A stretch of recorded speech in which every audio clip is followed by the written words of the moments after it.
John 8:36. So if the Son sets you free, you will be free indeed. The Christian faith is really all about freedom. But free from what? Ano nga ba talaga ang kalayaan? At kalayaan itong mula saan? Mula kanino? Free from what? Panginoon naming Diyos, salamat po sa araw na ito. Salamat sa isa na namang dagdag na araw ng buhay. At salamat sa lahat ng ibinibigay mo sa aming mga pangangailangan. Higit pa riyan, binibigyan niyo pa kami ng marami pang bonus. Ang iyong kabutihan ay damang-dama namin. Salamat po, O Diyos. At ngayon humihilingin po kami ng karunungan na maunawa ang inyong pagtuturo. Kayo po ang maging tagapangaral. Tinig niyo ang aming madinig. And we ask you, Lord, to keep your people safe from all harm, internally and externally, mula sa pandarayan ng kaaway at sa panggugulo ng mga tao. Lead us. Protect us. Teach us. In the name of your Son, Jesus, we pray, thanking you for your generosity, kindness, and goodness.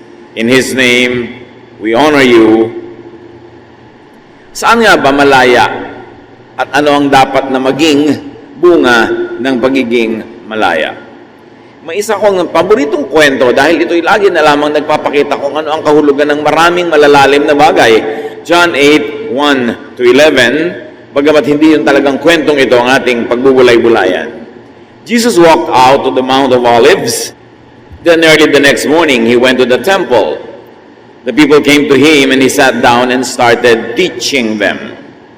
The Pharisees and the teachers of the law of Moses brought in a woman who had been caught in bed with a man who wasn't her husband.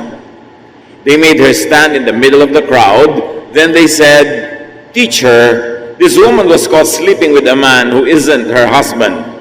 The law of Moses teaches that a woman like this should be stoned to death.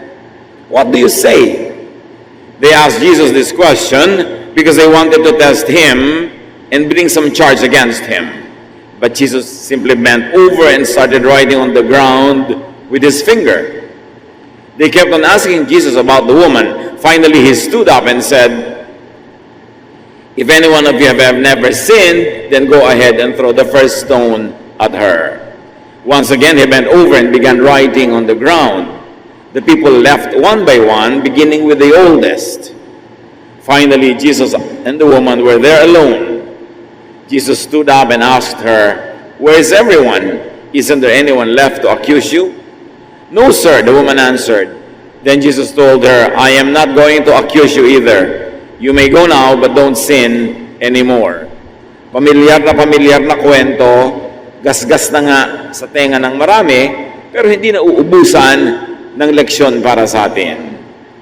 Isang babae ang nahuli nila na nakikipagtalik sa isang lalaking di niya asawa, ipinagbabawal ng kanilang mga batas. At ang pataw na parusa dito ay kamatayan, actually originally, both sa lalaki at sa babae. At kung anong nangyari, sa paglipas ng panahon, yung babae na lang ang papatayin at hindi na yung lalaki. Napaikot na nila yung batas para ma-exempt yung mga lalaki na siyang mambabatas at siyang mga nangunguna sa lipunan.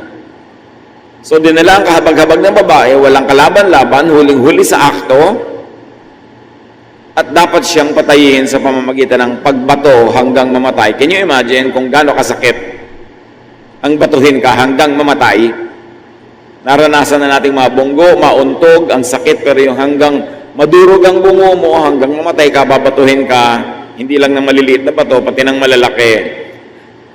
At yun ang gustong gawin ng mga tao doon sa babaeng nahuli na nagkakasala, ayon sa kanilang batas. At sinabi ni Jesus, alam natin yan, kung sino sa inyo ang walang kasalanan ay mauna nang bumato. Ang totoo niyan, hindi lang yung babae ang inuusig, si Jesus man ay dinadaan sa pagsubok at siya ay nililitis. Kasi pag sinabi niyang huwag batuhin, ibig sabihin, hindi siya sumusunod sa batas. At pwede na rin siyang batuhin hanggang mamatay.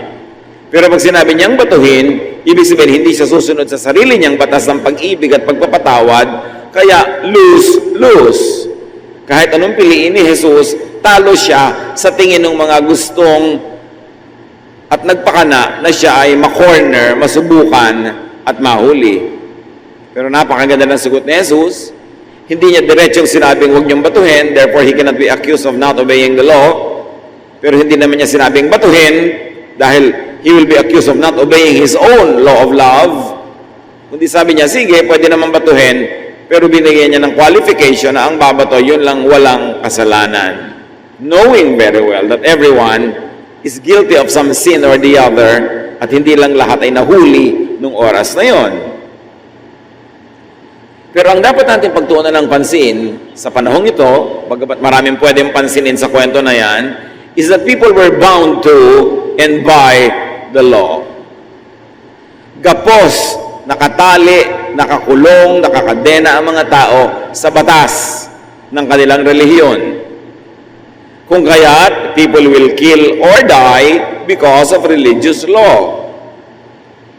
Obligado sila ng kanilang batas na pumatay nang sa tingin nila ay nagkakasala at obligado ka namang pumayag na ikay patayin pag naman ikaw ay nagkasala. Kaya parehong yung nagkasala at hindi nagkasala ay mayroong pananagutan, pumatay o mapatay. Suriin naman natin kung ano magiging bunga nito sa lipunan, sa tao, sa individual, sa magkakaibigan, sa magkakamag-anak, na lagi nalang merong mahuhulihang nagkakasala. Yung hindi na huli at nakahuli, sila ang papatay, at yung nahuli, papatayin. Araw-araw halos, may ganitong violence na nagaganap because of the law. Knowing very well that it is impossible to obey all the law all the time, then it's only a matter of time hanggang ang lahat ay mapatunayan nagkasala at dapat nang batayin at barilin kung baril ang parusa pero noon ay bato. James 2:10, if you obey every law except one, you are still guilty of breaking them all. Ang linaw nito, kung mahilig ka sa batas, sa utos ni Moses, isa lang ang di mo masunod, ay ituturing na rin di mo sinunod ang lahat. Makasalanan ka na rin. Kaya konti, kaya marami yung kasalanan mo, makasalanan ka pa rin by the law. Lawbreaker ka pa rin no matter how much you try. Under the law, and because of the law of Moses, no one is free. Everyone is guilty and condemned. At dahil ang mga tao ay guilty and condemned, ang hilig din nilang magpagilty sa iba at mang-condemn ng iba.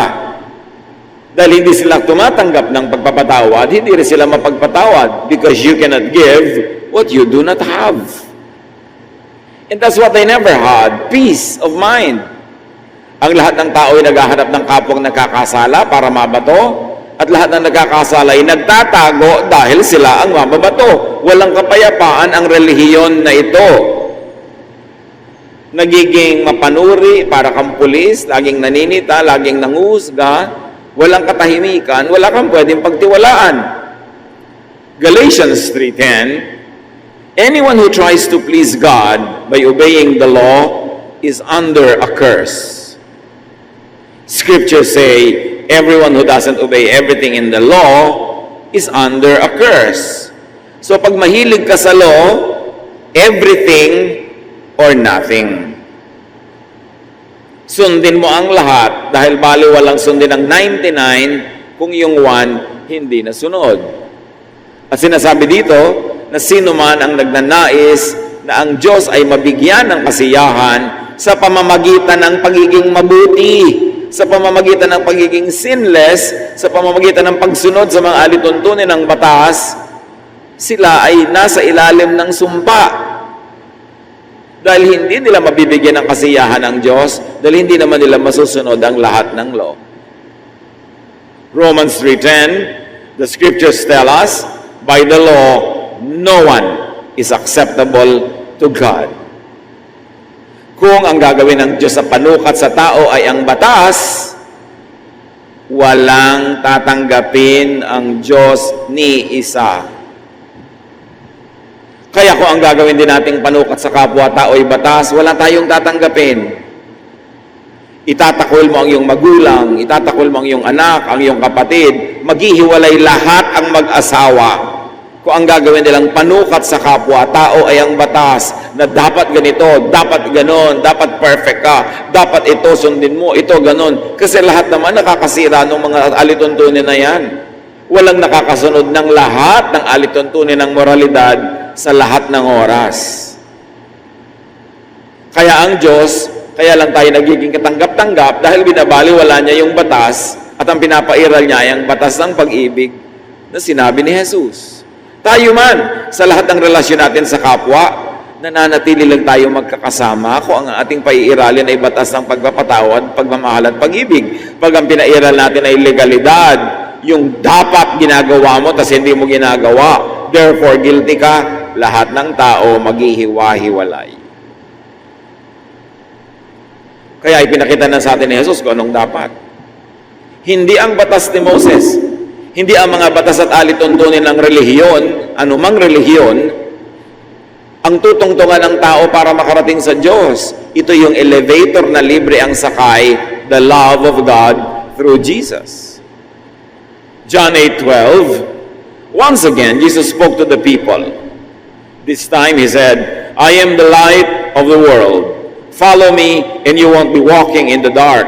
You will have the light that gives life. Sa pagsasabi nito, indirectly but clearly, sinabi ni Jesus na ang mga tao sa kanyang panahon, sa kabila ng pagiging relihiyoso, ay nabubuhay sa kadiliman. Naglalakad ng bulag, walang liwanag.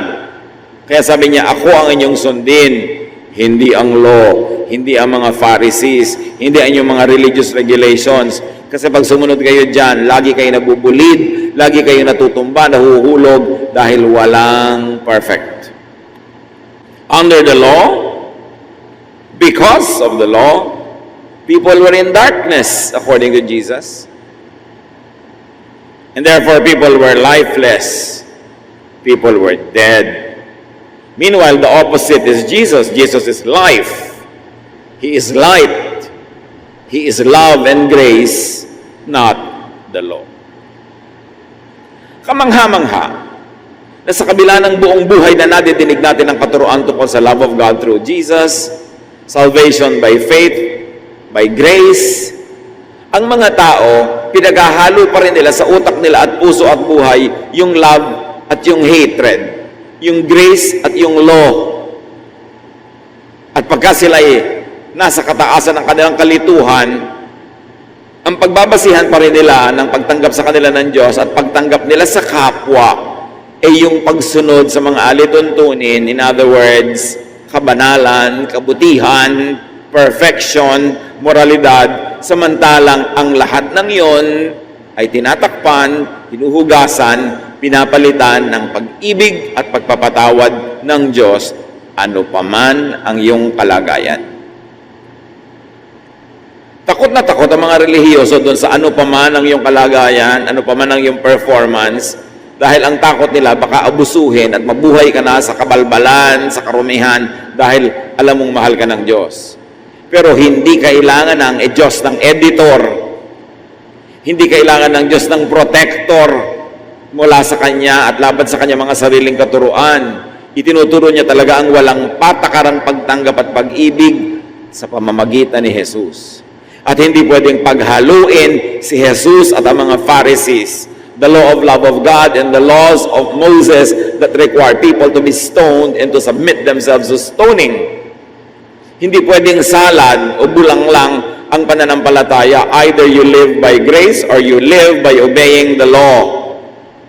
Either you accept the unconditional love of Jesus or you earn your own salvation by being perfect all the time. Pero hindi pwedeng pinagko-combine yung dalawa.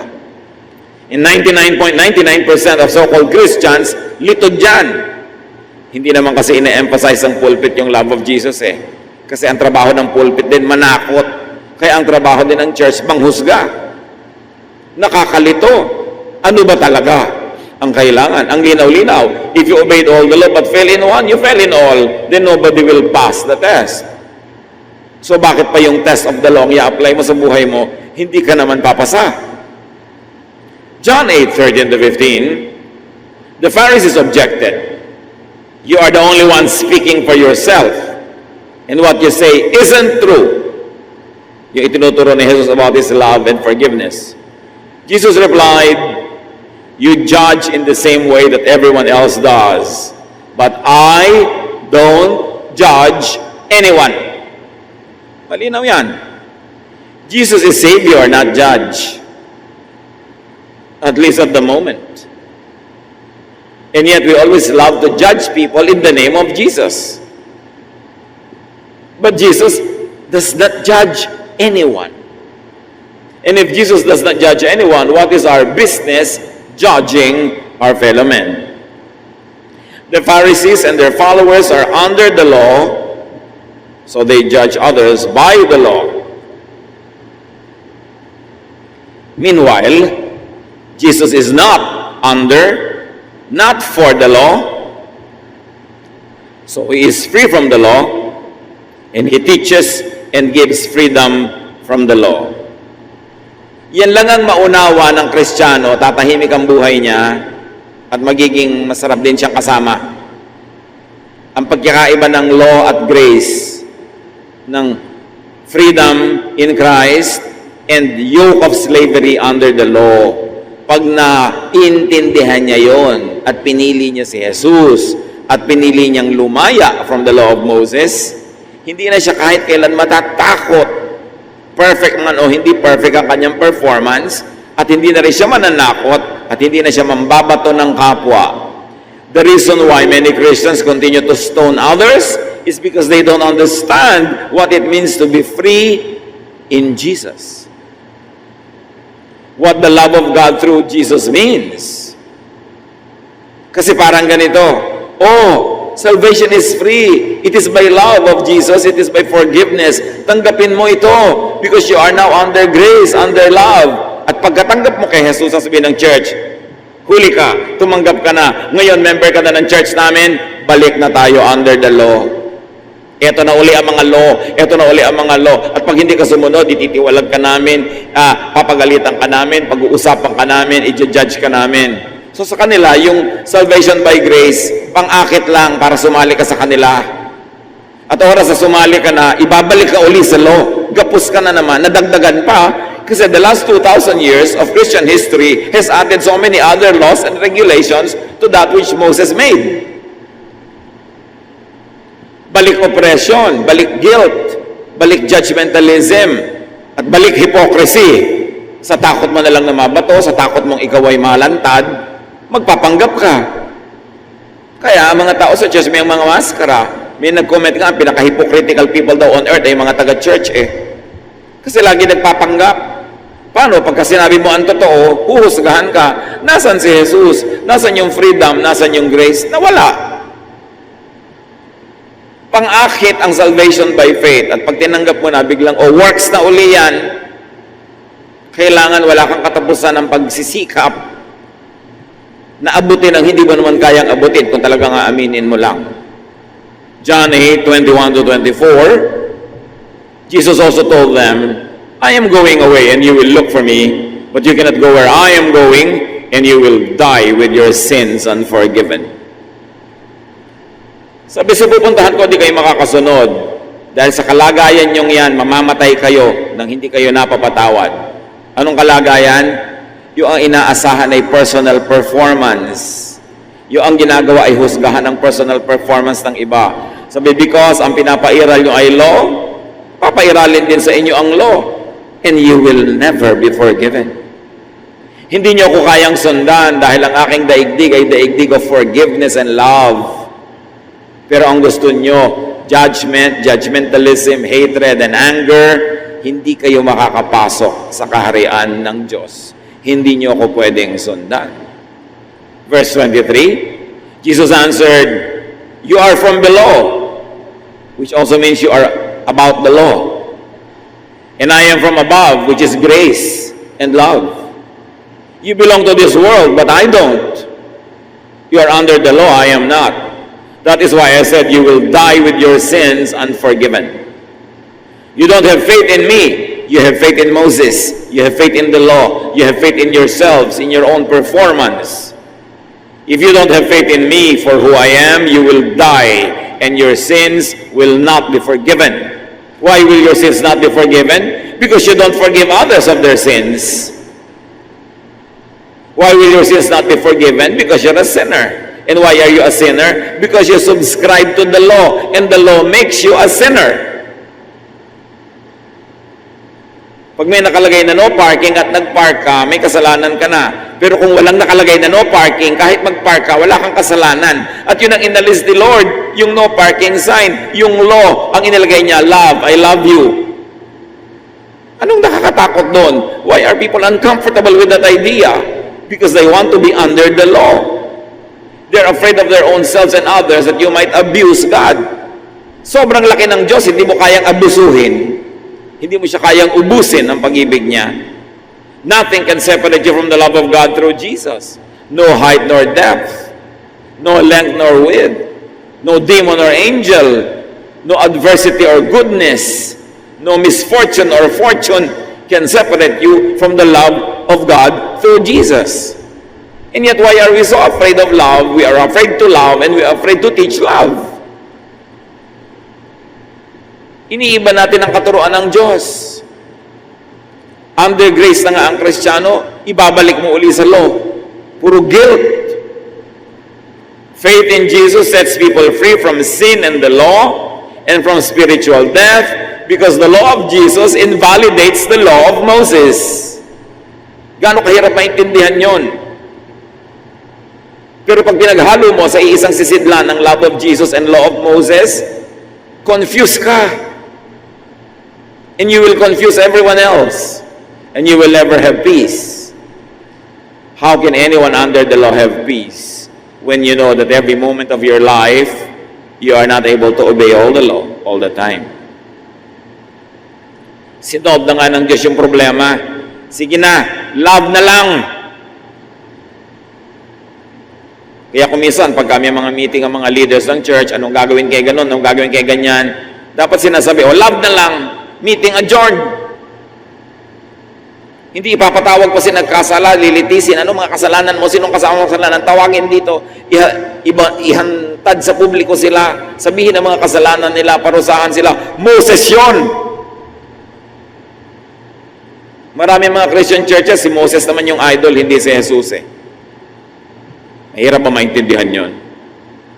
Kaya hindi tayo napanatag, hindi tayo natatahimik. At habang nagba-Bible study yung tao, habang umaaten sa church, lalo humihirap kasama, lalong nagiging mapamuna, mapamintas, lahat na lang makasalanan, lahat masama, kasi nga nagiging maka-Moses, hindi maka-Jesus.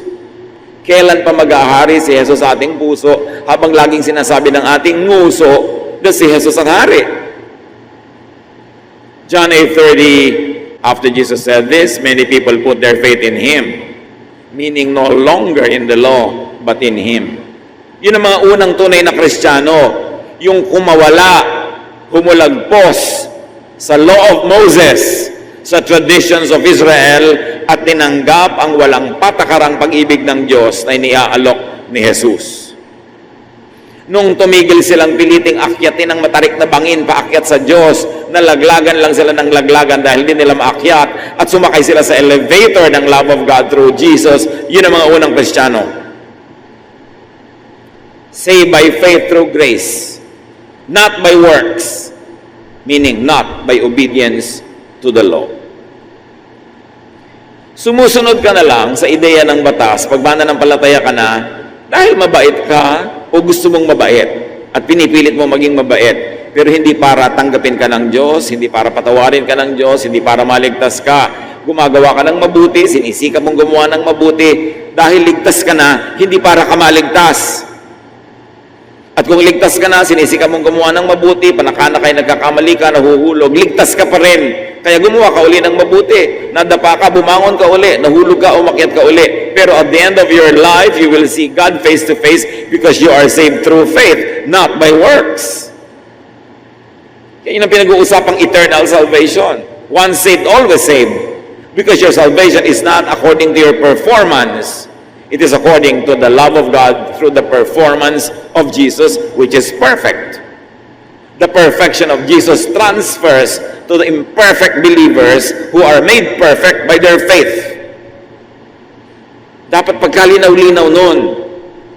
Kaya tayo mapanghusga, kaya tayo laging guilty, kaya tayo laging nagpapanggap kasi hindi natin naiintindihan that we are saved by God's love through the perfect sacrifice of Jesus. And though we are to strive towards perfection, we must admit that we can never be perfect this side of eternity, and all our imperfections will be charged to the cross. Kaya tayo may Savior. Hindi natin Savior ang ating sarili. At dahil hindi tayo Savior ng ating sarili, hindi din tayo Savior ng kapwa, therefore hindi rin tayo dapat judge ng kapwa. John 8:31-32. Jesus told the people who had faith in Him, "If you keep on obeying what I have said, you truly are my disciples. You will know the truth, and the truth will set you free." Pagpatuloy kayong sumunod sa akin, tsaka nyo palang marirealize yung katotohanan. Yung katotohanan ng pag-ibig ng Diyos, yung katotohanan ng pagpapatawad, yung katotohanan na magiging malaya. At pag naintindihan nyo na ito, lalaya kayo. Saan kayo lalaya? Sa needless guilt that you carry in your heart all the time. Lalaya kayo sa oppression ng religion at lalaya kayo sa pagiging oppressive in the name of God. Mapapayapa kayo, matatahimik ang loob nyo, not because you are perfect, but because you know that the perfect work of Jesus makes you perfect in the court of God by His performance, not by yours. Then you will be free. At pag naintindihan mo at natanggap ang pag-ibig ng Diyos na walang patakaran para sa iyo, matututo ka ring magmahal at tumanggap sa iba ng walang patakaran. Habang napakataas at napakasungit ng patakaran mo sa iba, ibig sabihin lang noon, hindi mo pa lubos na nauunawa ang bait sa iyo ng Diyos. Kasi pag naraman mo na kung gaano kabait sa iyo ang Diyos, magiging mabait ka rin sa kapwa. Kaya hindi ka mabait sa Diyos kasi hindi mo pa nararamdaman kung gaano kabait ang Diyos sa iyo, kasi ang tumatalab pa sa buhay mo ang sungit ni Moses. Ang law niya, hindi ang grace of God through Jesus. Yun ang pinakamahalagang maintindihan. Kaya sabi ni Jesus, "Come to me, all of you who are tired of obeying the law, tired of being judged, tired of being hypocritical. Come to me, all of you who are tired and heavy laden, and I'll give you rest. Take the yoke I give you. My yoke is easy, my burden is light." Gagaan ang buhay nyo, gagaan ang dibdib, luluwag ang paghinga, dahil mabubuhay kayo sa katotohanang mahal kayo ng Diyos at ang aking ibinayad para sa inyo ay sapat. Kaya hindi man kayo perfect, at dapat naman na lagi kayong maging mabuti kasi anak kayo ng Diyos, pero sa mga panahong di kayo magiging kasimbuti ng inaasahan, mabuti pa rin kayo sa tingin ng Diyos dahil ang nakikita niya ay ang dugo ni Jesus na inihuhugas sa inyo, hindi ang inyong mga sarili-sariling dumi. Pag na-realize mo yon, mapapahinga ka. At sasabihin mong, "Salamat o Diyos, napakabait niyo po. At dahil dyan, magiging mabait din ako sa aking kapwa." Eh bakit ka masungit? Eh ang sungit-sungit din ni Moses sa akin eh. Eh di masungit din ako sa iba. Eh bakit lahat sinusukat mo by the law? Eh kasi ako din sinusukat sa law ni Moses. Kaya ka nga dapat tumanggap ng pag-ibig ng Diyos Ama sa pamamagitan ni Jesus para ka lumaya. Sabi ni Jesus, "If the Son sets you free, you will be free indeed." So, free ka ba? Sabi niya, "If you follow what I said," meaning follow me, follow in my way, not in the way of the law, not in the way of the Pharisees. Obedience to Jesus, obedience to the way of Jesus, not to the law, is the mark of true discipleship. Ang tunay na patakaran, pamantayan at kakakilanlan sa sumusunod kay Jesus, siya ay maibigin.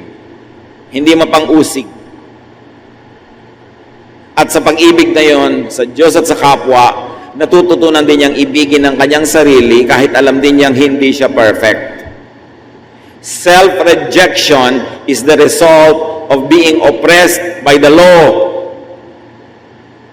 Pag nire-reject mo ang iyong sarili, to the point na gusto mong sirain ang iyong sarili, to the point na gusto mo pampatayin ang iyong sarili, ibig sabihin, sobra ka ng nalason ng law, na pati ang sarili mo ayaw mong tanggapin, samantalang katanggap-tanggap ka sa Diyos, kung iintindihin mo lang ang ibig sabihin ng pag-ibig ng Diyos sa pamamagitan ni Jesus. A true disciple is not measured by the kind of Bible version he reads. A true disciple is not measured by the many ministries he holds. A true disciple is known by his love, by her love. Love is the measure of all things. Paul says love is the greatest. And Jesus says that all the law and the commandment is all about love. So if your interpretation and application of the law and the commandments is unloving, baloktot ang pagbasa mo at mali ang pagkakaintindi mo. Pag ginawa kang masungit, mahigpit, malupit ng law, ng religion, baligtad ang dating sa iyo noon. Dapat pinabait ka. Ginawa kang mapagtanggap, maibigin. True disciples get to know the truth, who is really none other than Jesus. True disciples are set free from the law, from sin, and from judgment. From the punishment issue of sin, and from being judged and being judgmental. Ang laking kalayaan yon, ang laking luwag ng dibdib. At pag naramdaman natin ang ganong luwag, ganong kalayaan, nagiging mapagpalaya din tayo sa iba. Niluluwagan din natin sila. You can give only what you have already received. You cannot give what you do not have. So if a religious person is not loving, they don't have the love of Jesus, therefore they are not disciples of Jesus. Akala lang nila. John 8:36, if the Son gives you freedom, you are free. And yet, marami sa mga so-called Christians, puro pa rin sin ang laman ng utak, sin ang focus, sin ang doctrine, sin ang lagnat. And they demonize anybody who is not always obsessed with sin. Lagi nila ang pinag-uusapan, sin. Sino ang sinful? Sino ang dapat parusahan? Ano ang sin? Laging yun ang laman. Ang bunga tuloy sa mga tao, guilt. Judgmentalism. Hypocrisy. This is not restful. This is not of the Lord. Bakit laging pinag-uusapan ang sin? Ibinayaran na ni Jesus ang sin. Tapos na ang issue ng sin dahil ang issue na dapat ngayon, forgiveness and love. Akala ng iba, pagkat labang ituturo mo, para kang hippie, para kang bangag na drugista na love, make love, not war. Ganun ang ginagawa nilang image pag nagtuturo ng love. Eh di ganun ang gawin nilang image si Jesus? Dahil si Jesus, ang kapural ng love. Siya ang promotor ng love. And yet many Mosaic pulpits, many pulpits under the law, deride, insult, and malign the doctrine of love. Pag labang itinuturo mo, itinuturo nila para kang isang hampas lupa na pakalat-kalat sa mundo, tamad, walang ginagawa kundi love man, peace man, parang ganun. Eh si Jesus ang nagturo ng love. At ang kanilang dinadramatize, akala mo napakagandang virtue, eh lagi nilang righteousness, sin. Yun na nga ang binaliwala ng love yung law. So dapat mo lang malaman, kapatid, by what do you live? By the love of Jesus or by the law of Moses? Choice mo naman yan And by making a choice, it will show in your lifestyle. Makikita. Always rejecting others, rejecting even yourself. John 8:33-38. They answered, "We are Abraham's children." Yan ang pinagmamalaki nila. "We have never been anyone's slaves. How can you say that we will be set free?" In denial sila na hindi sila malaya. Samantalang yun na nga ang kanilang pagkakahindi malaya, that they are under the law. Jesus replied, "I tell you for certain that anyone who sins is a slave of sin. And slaves don't stay in the family forever. though the Son will always remain in the family. If the Son gives you freedom, you're free. I know that you are from Abraham's family, yet you want to kill me because my message isn't really in your hearts. I am telling you what my Father has shown me, just as you are doing what your Father has taught you. Truth, Jesus the Son wants to set people free from sin and from the law that makes people sinful. Sinasabi ni Jesus, sinful kayo kasi you are under the law. Pag walang law, di walang sin. So bakit niyo binipilit yung law? Jesus differentiates his father from the father of the Pharisees and the Israelites. Sabi niya, I want to teach you what my father teaches, not what your father teaches. Nilinaw ni Jesus, oy, oy, oy, oy, huwag niyong maisip-isip na pareho tayo ng Ama. Ang itinuturo ko sa inyo, yung itinuro ng aking Ama, nakabaligtaran sa itinuturo ng inyong Ama. So sa kabila pala ng pagiging relihiyoso ng mga Israelita at pagsunod nila sa mga batas na ito, hindi sila anak ng Diyos. John 8:39 to 41. The people said to Jesus, Abraham is our father. Jesus replied, if you were Abraham's children, you would do what Abraham did. And Abraham is called righteous because of faith. You know that. Not because of works. Instead, you want to kill me for telling you the truth that God gave me. Abraham never did anything like that, but you are doing exactly what your father does. So Jesus says the people's actual father is different from who they thought or they believed to be their father. John 8:41 to 42. Don't accuse us of having someone else as our father, they said. We just have one father and he is God. Palaki ng palaki ang claim. Kanina, father nila sa Abraham. Ngayon, father nila ang Diyos. Jesus answered, if God were your father, you would love me. Parang kanina, if Abraham was your father, you would love me. But you don't love me because Abraham is not your father. If God were your father, you would love me because I came from God and only from Him. He sent me. I did not come on my own. So God's real children would know and accept and love Jesus and the truth. Yan ang pamantayan ng tunay na anak ng Diyos. Mamahalin si Jesus, ang katotohanang dala ni Jesus, ang kalayaang bigay ni Jesus. God's real children would love other people also and would not insist on the law and would not kill or die for the law. As long as you kill or hurt people because of the law, you are not God's child, you are not Abraham's child. The people's lovelessness and cruel legalism show who the real father is, not Abraham, not God. John 8:43 to 44. Why can't you understand what I'm talking about?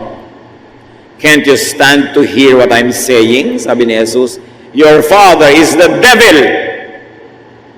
And you do exactly what he wants. He has always been a murderer and a liar. Una, sinabi lang ni Jesus, hindi si Abraham ang inyong ama. Huwag kayong magkaroon ng ilusyon na anak kayo ni Abraham. Tapos hindi Diyos ang inyong ama. Huwag kayong mag-akalang anak kayo ng Diyos.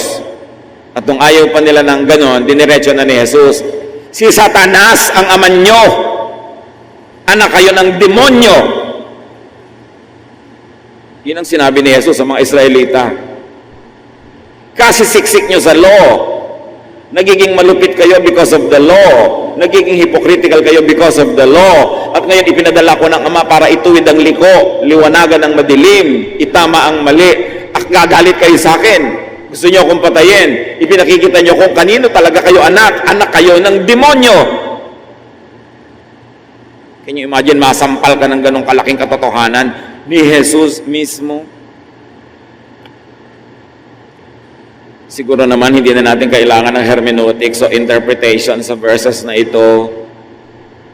Malinaw ang sinasabi ni Jesus. Pag hindi ka tumatanggap ng walang patakarang pag-ibig at pagpapatawad ng Diyos, at pagka hindi ka rin nagpapatawad sa iba, At pag ipinipilit mo iparusahan yung mga sa palagay mo yung makasalanan, anak ka ng demonyo. Hindi ka anak ng Diyos. Huwag mong lokohin ang sarili mo. Kasi hindi yan ang katuroan ni Jesus. Gaano karami ang ligaw, mga kapatid? Gaano karami ang lito? Let us pray na hindi talaga sila anak ng demonyo. Nalilito lang sana. At kung nalilito, maaaring maliwanagan kung makikinig sa paliwanag. Habang hindi ka maibigin, huwag kang mangarap na anak ka ng Diyos. Because God is love, and those that love are born of God, and they know God. Sabi, he that loveth not knoweth not God, for God is love. Yun ang pamantayan ng tunay na anak ng Diyos. Hindi kung gaano ka conservative, hindi kung gaano ka higpit, hindi kung gaano ka sungit, kundi kung gaano maibigin. John 8:45 to 47. Everything I have told you is true, and you still refuse to have faith in me. Anyone who belongs to God will listen to his message, but you refuse to listen because you don't belong to God. Kung magkaka-heart attack lang siguro si Jesus, nagka-heart attack na sa tigas ng ulo ng mga tao. Hindi kayo anak ng Diyos. Gumising kayo sa katotohanan para maging anak kayo ng Diyos. Magbago kayo ng patakaran, magbago kayo ng pananaw. Those who insist on the law, on legalism, and on judging others do not belong to God. Jesus drops a bomb in the center of Israel's religion. Sabihan ka ba naman, anak ka ng demonyo? And all along, itinuturo mo, ikaw yung anak ng Diyos. Because of their religiosity, their legalism, and unloving ways, the Pharisees and their followers are children of the devil, according to Jesus. They do not belong to God. That's why they cannot give God's love, because they do not have it. Kaya sabi niya sa Pharisees, woe to you, Pharisees and teachers of the law! You travel over land and sea to win a single convert, and when he becomes your convert, you turn him to be twice as much a son of hell as you are. You stand in the way of people. You don't enter the door of heaven, and you will not let anyone enter. Hinaharangan nyo dahil ang pinakakain nyo, ipinalululo ninyo, ipinantatali nyo sa mga tao is the law. The true children of God are free from the law and the compulsion to impose the law. Hindi ka inassign ng Diyos na maging hukom. Don't judge anybody and don't punish anybody for their sins. If anyone would punish them, it will be God. But Jesus received all the punishment so that we may be free from the punishment. Even in the court of law, you don't practice double jeopardy. Hindi mo paparusahan ang naparusahan na, hindi mo husgahan ang nahusgahan na for the same sin. At hinusgahan na si Jesus para sa kasalanan ng lahat ng mananalig, bakit manghuhusga ka pa sa tao? Na nagpapasakop naman kay Jesus at isinusuko kay Jesus sa kanyang buhay. The true children of God are free from condemnation and from condemning others. Ang tunay na anak ng Diyos hindi lang malaya mula sa panunuligsa at mula sa panghuhusga ng kapwa, lumaya-laya rin sila sa pagiging manghuhusga. The true children of God are free from judgment and from judging others. Test teachers and teachings for Jesusness or for lack of it or for opposition to it. Maraming ang tawag sa sarili nila Kristiyano, ang totoo, kontra kay Kristo. Habang ang ipinipilit mo ay law and punishment for lawbreakers and sinners, kontra ka kay Kristo. Dapat malinaw yun. Test teachers and test your own belief system and yourself. At sabi mo, Kristiyano ba talaga ako? O Pariseo ba ako? O nalilitong pinaghalong Kristiyano at Pariseo at actually more of Pariseo than Kristiyano? Who is your father? Whose child are you? Are you free in Jesus? because the true children of God are free in Jesus, and they set others free also because of the love of Jesus. Come to me, all of you who are tired and heavy laden, and I'll give you rest. Take my yoke upon you. My yoke is easy, my burden is light, and you will find rest for your souls. Yan ang pangako ni Jesus. Be free. Dear Lord, we thank you for freedom. Salamat sa mga verses na ubod ng linaw. Maliwanag pa sa sikat ng araw sa tanghaling tapat kung sino ang tunay na itinuturing ng iyong anak na si Jesus, na anak ng Diyos at anak ng Diablo. Ipaliwanag mo sa amin ang mga bagay na ito, Panginoon. Turuan mo kaming linawin ang aming isip at iwagwag, iwaksi, tanggalin ang mga mali at baluktot na paniniwala maging ng mga Kristiyano na natanim sa aming utak at nagpapabigat ng buhay at nagpapalayo ng aming loob sa inyo at sa aming kapwa. Teach us to accept fully and just be thankful for your love through Jesus, and teach us to love others fully because you love us also. Pagbulay-bulayan natin ang makahulugan ito, mga kapatid, at paano ito i-apply sa ating pang-araw-araw na buhay, at huwag na tayong palito muli kailanman kung tayo Pharisee o Christian, kung tayo under the law or under grace, kung malaya ba tayo o bilanggo. Dear Lord, clarify all of these important issues in our minds and let them find fruition, let them find results in our daily life. Magbulay-bulay tayo, makipag-ulayaw sa Diyos.